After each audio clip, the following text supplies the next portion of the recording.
welcome you to the official podcast of the Fish Wrapper publication, bringing you story content to inspire, encourage, and uplift the soul. It's our hope you find these stories refreshing, thought-provoking, and motivating as you face the challenges of everyday life. So turn us up and tune your ears, and let's get started by jumping right into the story.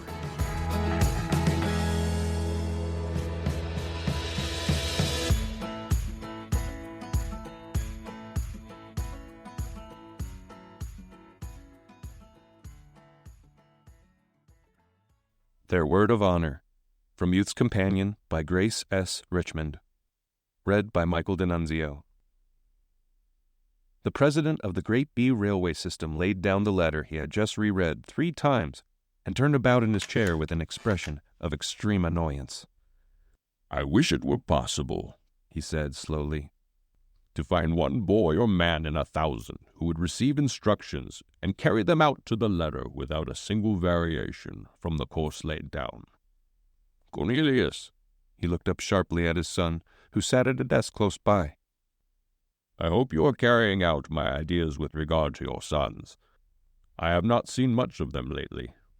The lad Cyrus seems to me a promising fellow, but I'm not so sure of Cornelius.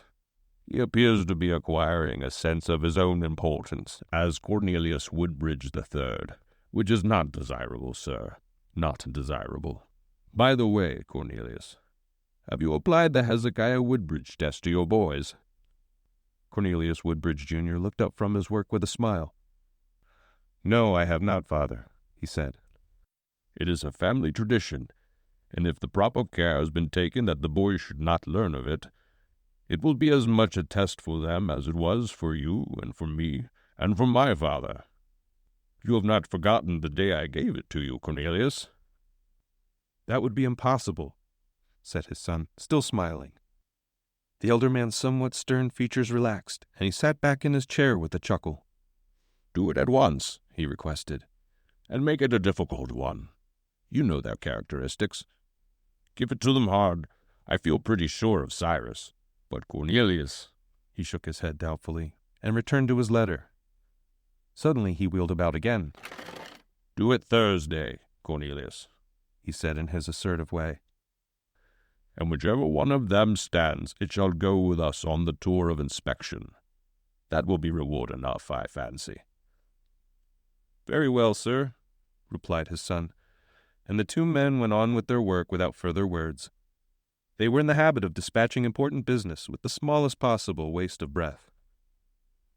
Thursday morning, immediately after breakfast, Cyrus Woodbridge found himself summoned to his father's library. He presented himself at once, a round-cheeked, bright-eyed lad of 15, with an air of alertness in every line of him. "Cyrus," said his father, "I have a commission for you to undertake, of a character which I cannot explain to you. I want you to take this envelope." He held out a large and bulky packet.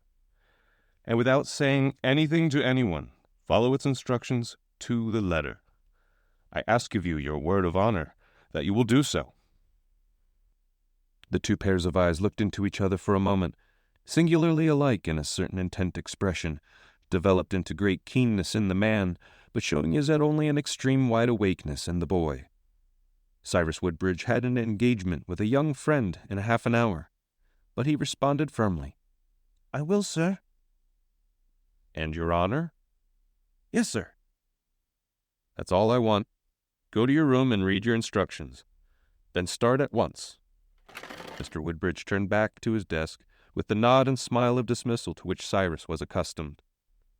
The boy went to his room, opening the envelope as soon as he had closed the door. It was filled with smaller envelopes numbered in regular order. Bundled with these was a typewritten paper which read as follows: "Go to the reading room of the Westchester Library. There, open envelope number 1. Remember to hold all instructions secret. C.W. Jr." Cyrus whistled. "That's funny. It means my date with Harold is off. Well, here goes." He stopped on his way out to telephone his friend of his detention and took a Westchester Avenue car at the nearest point, and in 20 minutes was at the library. He found an obscure corner and opened envelope number 1. Go to office of W. K. Newton, room 703, 10th floor, Norfolk Building, X Street, reaching there by 9:30 a.m. Ask for letter addressed to Cornelius Woodbridge, Jr.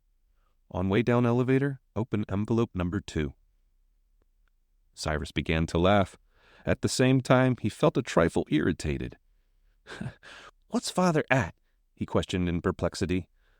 "Here I am, way uptown, and he orders me back to the Norfolk Building. I passed it on my way up. Must be he made a mistake. Told me to obey instructions, though. He usually knows just about why he does things." Meanwhile, Mr. Woodbridge sent for his elder son, Cornelius, a tall youth of 17 with strong family features, varied by a droop in the eyelids and a slight drawl in his speech, lounged to the door of the library. Before entering, he straightened his shoulders. He did not, however, quicken his pace. "Cornelius," said his father promptly, "I wish to send you upon an errand of some importance, but of possible inconvenience to you. I have not time to give you instructions, but you will find them in this envelope. I ask you to keep the matter and your movements strictly to yourself. May I have from you your word of honor that I can trust you to follow the orders to the smallest detail?" Cornelius put on a pair of eyeglasses and held out his hand for the envelope. His manner was almost indifferent. Mr. Woodbridge withheld the packet and spoke with decision. "I cannot allow you to look at the instructions until I have your word of honor that you will fulfill them." "Is that not asking a good deal, sir?" "Perhaps so," said Mr. Woodbridge, "but no more than is asked of trusted messengers every day. I will assure you that the instructions are mine and represent my wishes." "How long will it take?" inquired Cornelius, stooping to flick an imperceptible spot of dust from his trousers. "I do not find it necessary to tell you." Something in his father's voice sent the languid Cornelius to an erect position and quickened his speech. "Of course, I will go," he said, but he did not speak with enthusiasm. "And? Your word of honor?" "Certainly, sir." The hesitation before the promise was only momentary. "Very well. I will trust you. Go to your room before opening your instructions." And the second, somewhat mystified boy went out of the library on that memorable Thursday morning to find his first order, one which sent him to a remote district of the city, with the direction to arrive there within 3/4 of an hour. Out on an electric car, Cyrus was speeding to another suburb. After getting the letter from the 10th floor of the Norfolk Building, he had read, "Take crosstown car on L Street, transfer to Louisville Avenue, and go out to Kingston Heights. Find corner West and Dwight Streets and open envelope number 3. Cyrus was growing more and more puzzled, but he was also getting interested. At the corner specified, he hurriedly tore open number 3, but found, to his amazement, only the singular direction. Take suburban Underground Road for Duane Street Station. From there, go to Sentinel office and secure 3rd edition of yesterday's paper. Open envelope number 4. "Well, what under the sun, moon, and stars did he send me out to Kingston Heights for?" cried Cyrus aloud. He caught the next train, thinking longingly of his broken engagement with Harold Dunning, and of certain plans for the afternoon, which he was beginning to fear might be thwarted if this seemingly endless and aimless excursion continued. He looked at the packet of unopened envelopes. "It would be easy to break open the whole outfit and see what this game is," he thought. "Never knew Father to do a thing like this before. If it's a joke—" His fingers felt the seal of envelope number 4. "I might as well find it out at once. Still, Father never would joke with a fellow's promise the way he asked it of me. My word of honor. That's putting it pretty strong. I'll see it through, of course, but I'm getting hungry. It must be near lunchtime." It was not, but by the time Cyrus had been ordered twice across the city, and once up a 16-story building in which the elevator service was out of order, it was past noon, and he was in a condition to find envelope number 7 a very satisfactory one. Go to Café Renaud on Westchester Square. Take a seat at table in left alcove. Ask waiter for card of Cornelius Woodbridge, Jr. Before ordering luncheon, read envelope number 8. The boy lost no time in obeying this command, and sank into his chair in the designated alcove with a sigh of relief. He mopped his brow and drank a glass of ice water at a gulp. It was a warm October day, and the 16 flights had been somewhat trying. He asked for his father's card, and then sat studying the attractive menu. "I think I'll have," he mused for a moment, then said with a laugh, "Well, I'm about as hungry enough to eat the whole thing. Bring me the—" He then recollected, paused, and reluctantly pulled out envelope number 8 and broke the seal. "Just a minute," he murmured to the waiter. Then his face turned scarlet, and he stammered under his breath, Why, this can't be." Envelope number 8 ought to have been bordered with black, judging by the dismay caused by its order to a lecture hall to hear a famous electrician. But the Woodbridge blood was up now, and it was with an expression resembling that of his grandfather Cornelius under strong indignation that Cyrus stalked out of the charming place to proceed grimly to the lecture hall. "Wants to hear a lecture on an empty stomach," he groaned. "I suppose I'll be ordered out anyway, the minute I sit down and stretch my legs. Wonder if Father can be exactly in his right mind. He doesn't believe in wasting time, but I'm wasting it today by the bucketful. Suppose he's doing this to size me up in some way. He isn't going to tire me out so quick as he thinks. I'll keep going till I drop." Nevertheless, just as he was getting interested, he was ordered to go 3 miles to a football field, and then ordered away again without a sight of the game he had planned for a week to see. His disgust was intense.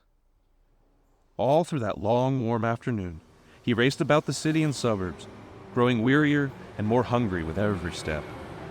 The worst of it was, the orders were beginning to assume the form of a schedule and commanded that he be here at 3:15 and there at 4:05, and so on, which forbade loitering, had he been inclined to loiter. In it all he could see no purpose, except the possible one of trying his physical endurance. He was a strong boy, or he would have been quite exhausted long before he reached envelope number 17, which was the last but 3 of the packets. This read, "Reach home at 6:20 p.m. Before entering house, read number 18.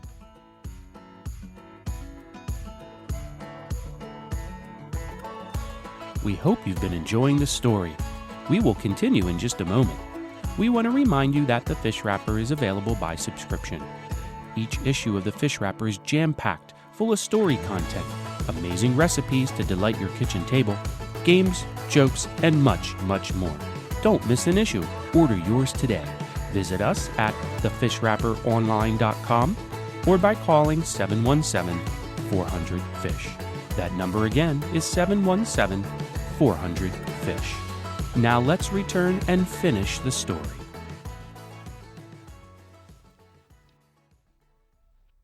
Leaning against one of the big white stone pillars of the porch of his home, Cyrus wearily tore open number 18, and the words fairly swam before his eyes. He had to rub them hard to make sure that he was not mistaken. "Go again to Kingston Heights, corner West and Dwight Streets. Reaching there by 6:50. Read number 19. The boy looked up at the windows, desperately angry at last. If his pride and his sense of the meaning of that phrase, word of honor, as the men of the Woodbridge family were in the habit of teaching their sons, had not both been of the strongest sort, he would have rebelled and gone defiantly and stormily in. As it was, he stood for one long minute with his hands clenched and his teeth set. Then he turned and walked down the steps, away from the longed-for dinner, and out toward L Street and the car for Kingston Heights. As he did so, inside the house on the other side of the curtains, from behind which he had been anxiously peering, Cornelius Woodbridge Sr. turned about and struck his hands together, rubbing them in a satisfied way. "He's come and gone," he cried softly, "and he's on time to the minute." Cornelius Jr. did not so much as lift his eyes from the evening paper, as he quietly answered, "Is he?" But the corners of his mouth slightly relaxed. The car seemed to crawl out of Kingston Heights. As it at last neared its terminus, a strong temptation seized the boy Cyrus. He had been on a purposeless errand to this place once that day. The corner of West and Dwight Streets lay more than half a mile from the end of the car route, and it was an almost untenanted district. His legs were very tired. His stomach ached with emptiness. Why not wait out in a little suburban station? The interval it would take to walk to the corner and back, read envelope number 19, and spare himself. He had certainly done enough to prove that he was a faithful messenger. Had he? Certain old and well-worn words came into his mind. They had been in his writing book in the early school days. A chain is no stronger than its weakest link. Cyrus jumped off the car before it fairly stopped and started at a hot pace for the corner of West and White Streets. There must be no weak places in his word of honor. Doggedly, he went to the extreme limit of the indicated route, even taking the longest way round to make the turn. As he started back beneath the arc light, at the corner there suddenly appeared a city messenger boy. He approached Cyrus and, grinning, held out an envelope. "Ordered to give you this," he said, "if you made connections. If you'd been later than 5 minutes past 7, I was to keep dark. You've got 7 minutes and a half to spare. The big railroad boss, Woodbridge, gave 'em to me." Cyrus made his way back to the car with some self-congratulations that served to brace up the muscles behind his knees. This last incident showed him plainly that his father was putting him to a severe test of some sort, and he could have no doubt that it was for a purpose. His father was the sort of man who does things with a very definite purpose indeed. Cyrus looked back over the day with an anxious searching of his memory to be sure that no detail of the singular service required of him had been slighted. As he once more ascended the steps of his own home, he was so confident that his labors were now ended that he almost forgot about envelope number 20, which he had been directed to read in the vestibule before entering the house. With his thumb on the bell button, he recollected with a sigh, broke open the final seal. Turn about and go to Lenox Street Station, B Railroad, reaching there by 8:05. Wait for messenger in West End of Station by telegraph office. It was a blow, but Cyrus had his second wind now. He felt like a machine, a hollow one, which could keep on going indefinitely. The Lenox Street Station was easily reached on time. The hands of the big clock were only 1 minute past 8 when Cyrus entered. At the designated spot, the messenger met him. Cyrus recognized him as the porter on one of the trains of the railroad of which his grandfather and father were officers. Why, yes, he was the porter of the Woodbridge special car. He brought the boy a card, which ran thus: "Give Porter the letter from the Norfolk building, the card received at restaurant, the lecture coupon, yesterday's evening Sentinel, and the envelope received at Kingston Heights."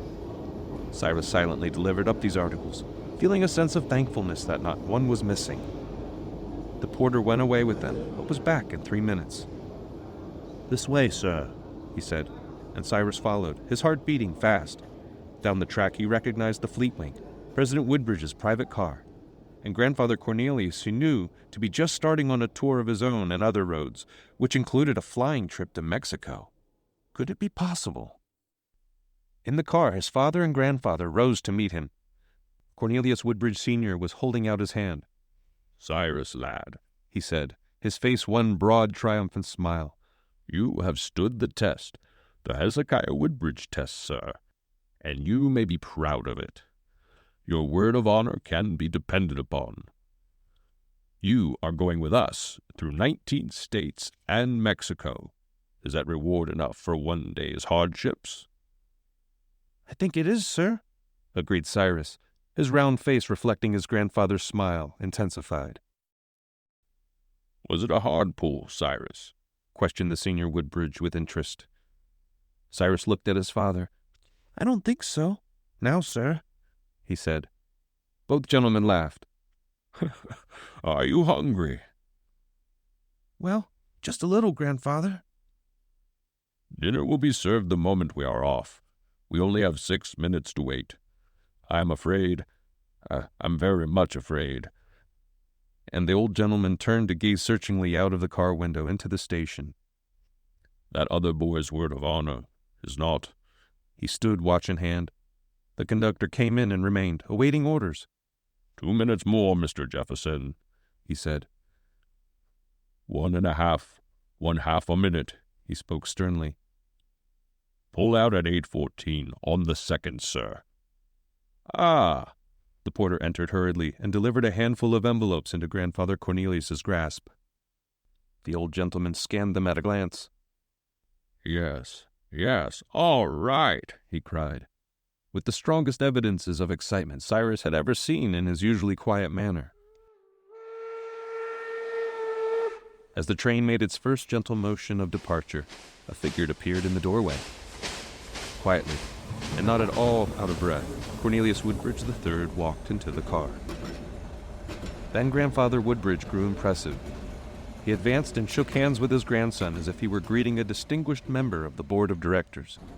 Then he turned to his son and shook hands with him also, solemnly. His eyes shone through his gold-rimmed spectacles, but his voice was grave with feeling. I congratulate you, Cornelius, he said, on possessing 2 sons whose word of honor is above reproach. The smallest deviation from the outline schedule would have resulted disastrously. 10 minutes tardiness at the different points would have failed to obtain the requisite documents. Your sons did not fail. They can be depended upon. This world is in search of men built on those lines. I congratulate you, sir. Cyrus was glad presently to escape to his stateroom with Cornelius. Say, what did you have to do? He asked eagerly. Did you trot your legs off all over town? Not much, I didn't, said Cornelius, grimly from the depths of a big towel. I spent the whole day in a little hole of a room at the top of an empty building, with just 10 trips down the stairs to go to the ground floor to get envelopes at certain minutes. I had not a crumb to eat, nor a thing to do, and could not even snatch up a nap for fear I'd oversleep one of my dates at the bottom. I believe that was worse than mine, commented Cyrus reflectively. I should say it was. If you don't think so, try it.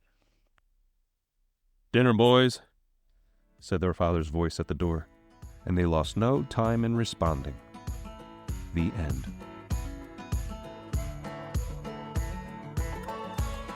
We hope you enjoyed the story, and will join us again soon when we unravel another adventure from the pages of the Fish Wrapper. We encourage you to like and subscribe to this podcast, ensuring you never miss a new episode. See you again soon, and may our Lord and Savior Jesus Christ guide you.